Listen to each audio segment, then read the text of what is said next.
Assalamualaikum warahmatullahi wabarakatuh. Perkenalkan, nama saya Diki Wahyu Prakoso dan anggota saya ada Ipin Suhendar, Riki Wahyudi, Mutiara, dan Muhammad Andika Pratama. Di sini saya akan membuat video tentang topik yang sangat menarik, yaitu analisis kualitas aplikasi dan kualitas layanan terhadap loyalitas melalui kepuasan pelanggan pengguna aplikasi Gojek menggunakan model kualitas Screwed-Wall Exception Model, atau yang disebut dengan SEM. Mari kita lihat terlebih dahulu judul penelitian kita seperti yang Anda lihat di layar.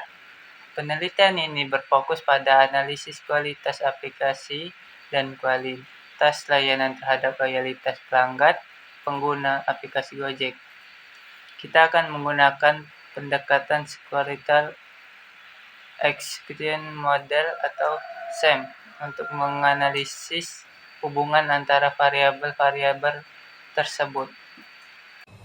Baiklah, tujuan dari penelitian ini adalah menganalisis kualitas aplikasi dan kualitas layanan terhadap loyalitas melalui kepuasan pelanggan pengguna aplikasi Gojek menggunakan model kualitas struktural equation model, atau kita bisa singkat yaitu model SEM.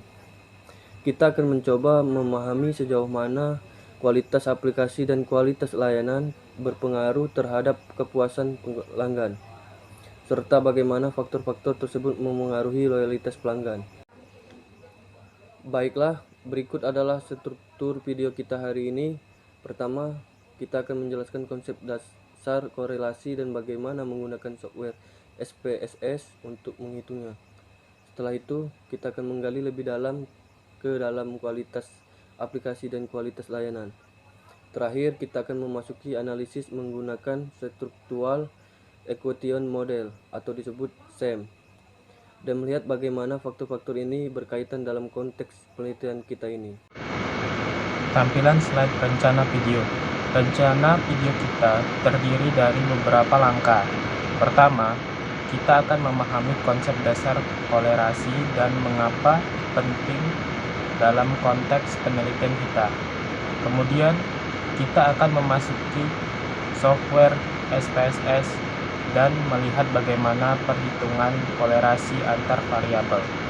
Lalu selanjutnya, sebelum kita mulai, pastikan Anda sudah memiliki data penelitian Anda dan SPSS terinstall di komputer Anda. Jika belum, Anda bisa mendownloadnya di situs resmi SPSS. Sekarang mari kita beralih ke komputer dan memulai langkah pertama kita, yakni memahami konsep dasar korelasi. Pengertian korelasi. Secara umum, korelasi adalah cara untuk mencari suatu hubungan antara dua variabel.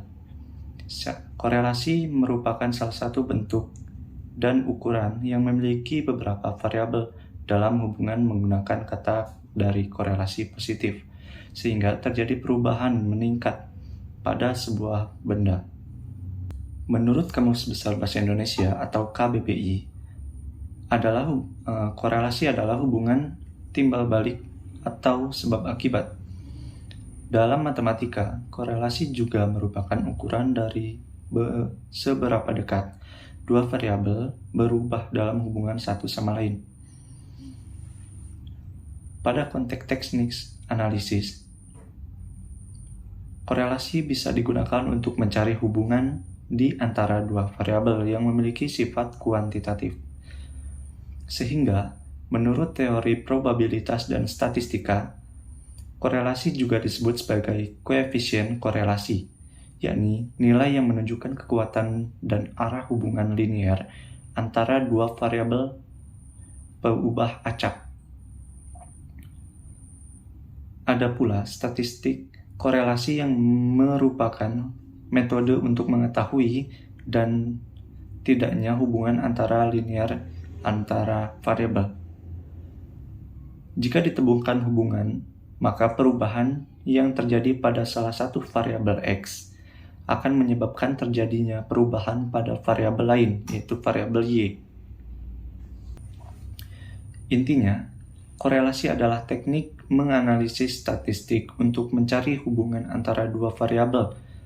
Hubungan antara dua variabel itu bisa terjadi karena adanya hubungan sebab akibat atau hanya kebetulan. Dua variabel bisa disebut berkorelasi bila perubahan pada variabel yang lain ke arah yang sama, korelasi positif, atau berlawanan, korelasi negatif, secara teratur. Langsung saja kita masuk ke cara perhitungan korelasinya, yang menggunakan software IBM SPSS. Di sini saya sudah mempunyai data dari penelitian kelompok saya,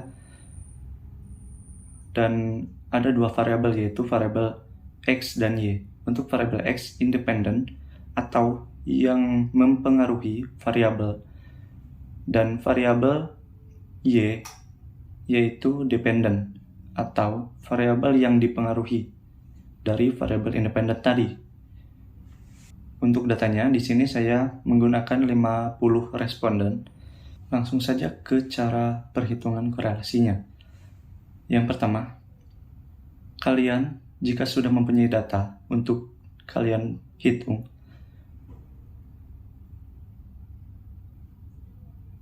langsung saja kalian copy semua data dari Microsoft Excel tadi dan pastekan di software IBM SPSS-nya.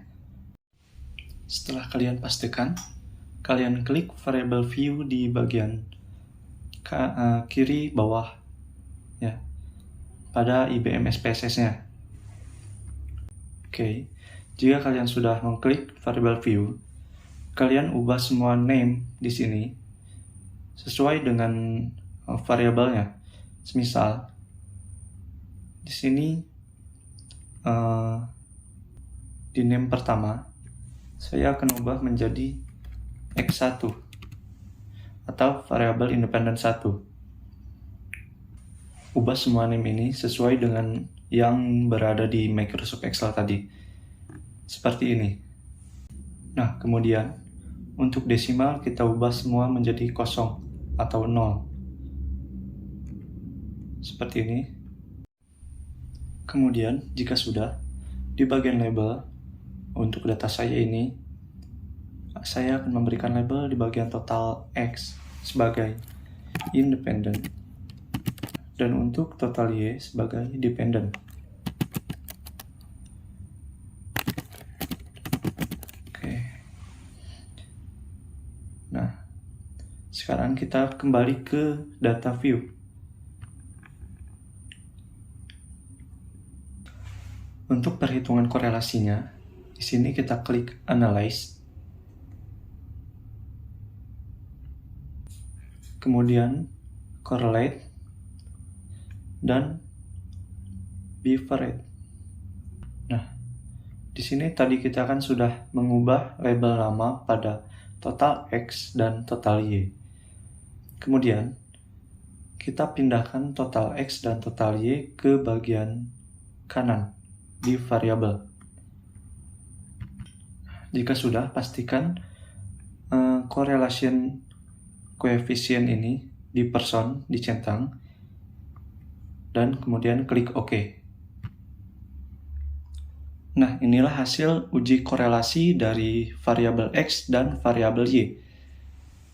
Dari hasil uji korelasi yang kita lakukan, kita dapat menentukan apakah independen dan dependen ini memiliki korelasi negatif atau korelasi positif.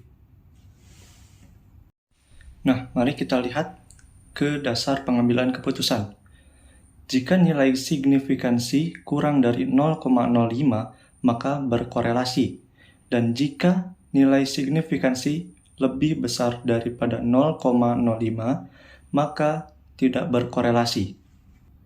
Nah, sekarang mari kita lihat pada hasil uji korelasi yang sudah kita lakukan tadi ke bagian hasil uji korelasi yang sudah kita lakukan tadi.